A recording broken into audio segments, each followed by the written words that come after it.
Mamaka angekuwa hai angekuwa anaosha vyombo saa hii usiku. Si angekuwa analala kesho aende shule. So tunaomba mama waandamane na sisi hadi kwa kituo cha polisi. It is not right. Unaona watoto wako umezaa. Ungependa mtu awafanyie hivyo leo ikakuwa huko hai. Wewe ungependa watoto wako wasiende shule? Jana, mama. Si jana uliambia huyu mtoto akufanyie kitu ukamwambia akikataa utamdunga kisu itokee wapi? Alikwambia atakudunga kisu itokee wapi mama? Huyu ni mtoto wa miaka 12 ambaye alikuwa anafanyishwa kazi ya nyumba.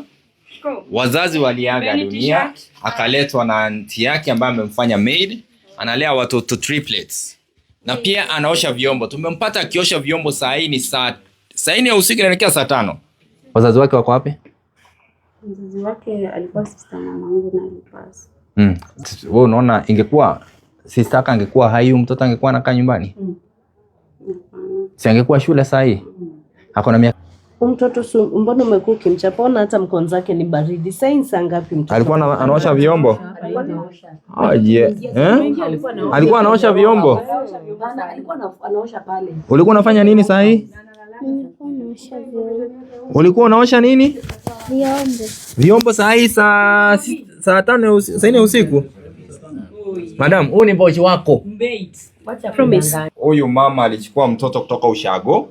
Mtoto kulingana na ile information tuko nayo ni wa miaka 11. Yeye anasema ni 13.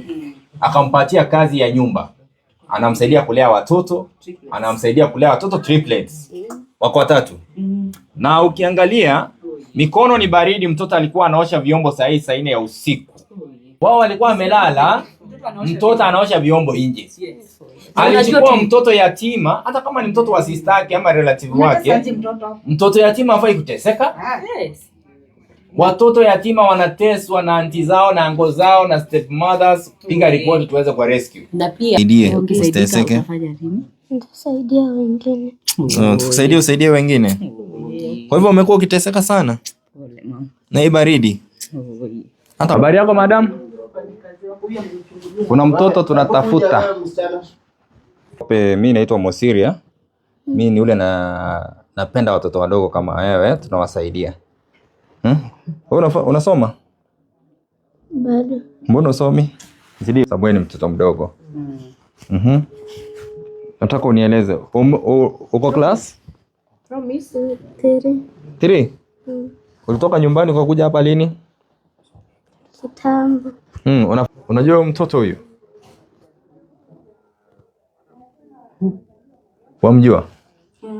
Huyu mtoto amebebwa na nani? Huyu mtoto anasoma? Mbona asomi? Hebu karibia hivi tueleze mbona asomi. Acha kujificha. Usiogope, eleza. Unatokana utueleze. Karibia hivi tueleze mama. Hatuko hapa kukuharas, tuko hapa kujua mbona huyu mtoto mdogo anafanya kazi ya nyumba badala ya kwenda shule asome kama wengine. Huyu mtoto huyu. Mbona umempatia kazi ya nyumba? Tunataka kumaliza hii uozo ya watu kuleta watoto wadogo, mtoto wa miaka 11 kumfanyisha kazi ya nyumba. Si mtoto ni maid? Huyo unamlipa pesa ngapi? Unamlipa pesa ngapi? Huyo mtoto, before we continue, huyo mtoto nilimtoa ushago. She is my cousin. Ati ni maid. Nilimtoa ushago sikuwa na mtu wa kumsaidia after nimejifungua. Akasema akija nisaidie, alafu ikifika next year naye nilikuwa nimeplan nimpeleke shule mimi mwenyewe. Next year. Mbona si this year sababu anafaa kuwa shule kama watoto wengine? Ulimchukua lini? Ulimchukua lini? Nilimchukua last year September. Wewe uko na watoto wangapi? Watatu. Wa kwanza kuna miaka ngapi? Wote wanatoshana. Miaka ngapi? Nataka nijue. Ngoja. 14 months. 14 months. Wote. Na huyu anabaki nao. Siendi mahali. Tunafanya. Huyu mtoto wakati ulimchukua ulikuwa umpeleke shule. Mbona hajaenda shule? Nilikuwa kwa preparation ya kumpeleka shule. Mzee wako ako wapi? Kwa sasa hapo lakini ni mgonjwa. Sasa tuko hapa ku rescue huyu mtoto apelekwe shule. That's why we are here. Na tutaomba waandamane na sisi waende hand over tukusaidie kumpeleka shule kwa sababu umeshindwa kumpeleka wapi? Shule. Wazazi wake wako wapi? Mzazi wake alikuwa sister mamangu na alipasa. Sasa baba yake hana baba. But wewe unaona ingekuwa sister yake angekuwa hai, mtoto angekuwa anakaa nyumbani? Si angekuwa shule saa hii? Ako na miaka ngapi? 13. Anafaa kuwa shule. Ya ukweli. Anazaliwa 2013. So, madam, iko hivi. Tunaomba utaandamana na sisi hadi kituo cha polisi. Huyo mtoto anakuwa handed over kwa children's officer, apelekwe mahali ataenda shule. Sawa? Mtoto mbona umekuwa ukimchapona hata mkono zake ni baridi. Sasa ngapi mtoto? Alikuwa anaosha vyombo? Alikuwa anaosha vyombo? Alikuwa anaosha pale. Ulikuwa unafanya nini saa hii? Nilikuwa naosha vyombo. Ulikuwa unaosha nini? Vyombo saa hii saa 5 usiku? Madam, huu ni bochi wako. Tutakusaidia uende usome hadi university. Acha kuogopa mama. Tumekuwa tunabembeleza mtoto na yeye. Sasa anaosha vyombo. Hebu nikuulize, mbona ungeosha hiyo vyombo saa hii usiku hii baridi na huyo mtoto? Nimekuwa nimebeba mtoto mmoja huku mbele, mwingine huku. Si ati nilikuwa. Naye alikuwa anakuoshia vyombo. Lakini sasa huyo mtoto mamake angekuwa hai, angekuwa anaosha vyombo saa hii usiku? Si angekuwa analala kesho aende shule? So tunaomba mama waandamane na sisi hadi kwa kituo cha polisi ili uende huyo mtoto akwe handed over kwa children's officer for protection mpaka ile siku utakuwa ready kumchukua umsaidie. Sawa? Kwa sasa ni mali ya serikali. Tumepokea complaint. Si hata hujapokea. Tuko na video. Mingi sana. Mingi sana. Ukishuka watu, ukimpea watoto akae nao. You know, it is not right. Unaona watoto wako umezaa. Ungependa mtu awafanyie hivyo leo ikakuwa huko hai. Wewe ungependa watoto wako wasiende shule? Jana, mama. Si jana uliambia huyo mtoto akufanyie kitu ukamwambia kikataa utamdunga kisu itokee wapi? Alikwambia atakudunga kisu itokee wapi mama? Promise usiogope. Unaona hizo video zote? Unaona hizo zote ulimwambia? Video ziko hapa zote. Vitu nyingi sana ziko hapa. Madam, mahali tuko hapa, huyu mama alichukua mtoto kutoka ushago. Mtoto kulingana na ile information tuko nayo ni wa miaka 11. Yeye anasema ni 13. Akampatia kazi ya nyumba. Anamsaidia kulea watoto, anamsaidia kulea watoto triplets. Wako watatu. Na ukiangalia mikono ni baridi, mtoto alikuwa anaosha vyombo saa 4 ya usiku. Hii baridi yote mtoto anaosha hata hana nguo ya joto. So hii ni mateso kwa huyu mtoto, ndio maana tuko hapa tuweze kumrescue. Tuko na maafisa wa polisi ambao apelekwe kwa safe house, mahali mtoto atakuwa safe. Hadi pale hao watakuwa ready kumsaidia, lakini kwa sababu hamsaidii, wacha serikali imsaidie. Ndio maana tuko hapa. Mam, tunaomba utaandamana na sisi, maafisa wa polisi watakuelekeza vile utawajazia hizo forms, mtoto aenda kwa safe house mpaka ile siku utakuwa ready kumpeleka shule. Lakini sasa serikali itampeleka shule kwa niaba yako. Sasa we have videos, tuko na evidence. Na vile tuko hapa we have all the evidence, ni vile mtoto haezi ongea na ndio maana tuko hapa. Mtoto huyu haezi ongea. So na pia kuna mwenzangu hapa Mama Boaz alipata information kwamba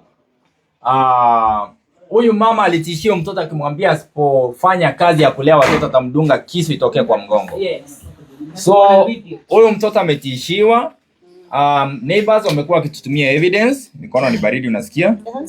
Unaona venye iko so cold. Huyu mtoto hata anaweza pata pneumonia kwa sababu ya kazi ya nyumba. Video za kwanza, ever since the first videos that were sent, hizi nguo. Na huyu mtoto hajaibadilisha nguo kwa video zote. Is the same clothes. Wao walikuwa wamelala, mtoto anaosha vyombo nje. Alichukua mtoto yatima, hata kama ni mtoto wa sister yake ama relative wake. Mtoto yatima hafai kuteseka. Watoto yatima wanateswa na aunti zao na ango zao na stepmothers. Pinga report tuweze kwa rescue. Na pia kwa wale ambao mnatutizama, there are people following this live from US, from London, those who have joined from Minnesota. I want to tell you that we are here to rescue this young girl. Huyu ni mtoto wa miaka 12 ambaye alikuwa anafanyishwa kazi ya nyumba.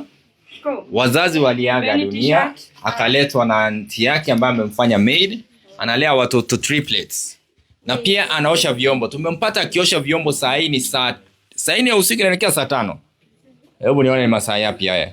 Tumpata akiosha vyombo saa hii. Maji baridi. Mama amelala kwa nyumba na mzee wake wako kwa nyumba, wao wanasikia majoto, mtoto akiteseka. So we have rescued this young girl. Tumpeleka safe house ili aweze kurudi shule asome. Nataka tukusaidie usiteseke. Nitasaidia wengine. Tukusaidie wengine. Kwa hivyo umekuwa ukiteseka sana. Na hii baridi. Unamkanga asubuhi saa ngapi? Wanaamka 7:30. 7:30. Wewe ndio unaosha vyombo? Wewe ndio unatengeneza breakfast? Chungu sana kwamba sister yako amekufa, amekuachia mtoto ama ameacha mtoto ushago. Unachukua huyo mtoto unamfanya kazi ya nyumba ya maid. Alea watoto wako ambao umezaa triplet badala ya kuandika maid, na mnaishi Rongai, nyumba mzuri, mnalipa rent. Kulipa maid 12,000, 13,000 iweze kuwa ngumu. Unachukua mtoto wa miaka 12 ndio mmeweka kama mbochi, ndiye anaoshia vyombo, mtoto anateseka, wengine wanaenda shule, yeye haendi shule. Hata tumemuuliza watoto wake atawafanyia hii kweli? Kwa sababu huyu ni mtoto, ana baba ana mama, unamtesa. Hiyo sio haki, na nataka kuomba wale wanatesa watoto wa watu, msitese watoto. Habari yenu? Uko safe? Ni officers ambao wametusaidia for this operation. Asante sana officers. Now you can proceed with your work. Huyu ndiye anasimamia maneno ya agenda na hao wote wako kazi pamoja. Asanteni sana. Thank you very much. Yaona. Yeah, asante sana. Thank you so much. Lakini Rongai ya katoto ketu tumeshamweka ndani. Tumeshamweka kwa gari. Kuanga tight. Security na kuanga tight. Kwanza Rongai. Next patient. Kuna mwingine anaingia. Hiyo inaitwa Mariam.